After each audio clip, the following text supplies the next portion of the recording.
paghihimagsik, kasakiman, karahasan, kawalan ng pag-ibig sa aming kapwa, katiwalian, at pagsuway sa iyong mga utos. At huwag mo kaming parusahan ng lubos dahil kami ay humihingi ng iyong awa at kahabagan. Tulad ng iyong sinabi sa iyong banal na salita, na darating ang oras na hindi na mapipigilan ang pagdating ng mga digmaan at mga paglalaban-laban ng mga bansa, pati na din ang mga lindol at tagutom sa iba't ibang dako ng mundo. Aming panghahawakan ang pag-asang nagagaling lamang sa iyo. Sa iyong tulong, kami ay magtsatsaga sa aming kapigatian at palagian kaming mananalangin sa iyo. Sa iyo kami dudulog, O Diyos, at hihingi ng iyong habag. At tulad ng iyong pinangako sa iyong salita, ayon sa iyong kahabagan, kami ay iyong diringgin at ililigtas. O Diyos, nakatala sa iyong banal na salita na sa mga huling araw ay darating ang mga panahon ng matinding kaguluhan at kasamaan.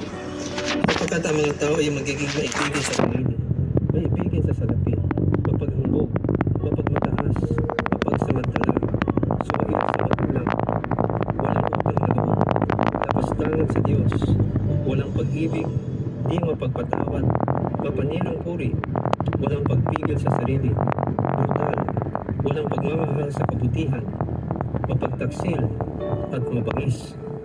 Kami ay iyong tulungan na aming maiwasan ang kanyang uri ng pag-uugali at ang mga taong may ganitong masamang gawain at impluensya. Kami ay iyong iligtas sa mga taong masasama at mararahas at iyong pigilan ang kanilang masasamang nilalayon. Ayon sa iyong dakilang pagmamahal, kami ay turuan na huwag gantihan ng masama ang masama at huwag sumpain ang mga sumusumpa sa amin. Sa halip, iyo kaming turuang pagpalain sila dahil sa iyong pangako na kami ay iyong pagpapalain. Sa iyong dakilang pangalan, Jesus, aming hinihiling na iyong ipamalas sa aming bayan ang iyong tagumpay laban sa karahasan, sa pagpatay sa walang kasalanan, sa pusong walang mabuting isipan sa kapwa, sa mga taong ubod tulin sa landas ng kasamaan, sa pagiging mapagsinungaling saksi, at sa pagdudulot ng away sa aming mga kapwa. O Diyos, iyo kaming turuan at tulungan na ibigyan namin ang aming kapwa gaya ng pag-ibig namin sa aming mga sarili. Tulad ng modelo ng mabuting Samaritano, iyo kaming biyayaan na kami maging mahabagin at matulungin sa aming kapwa.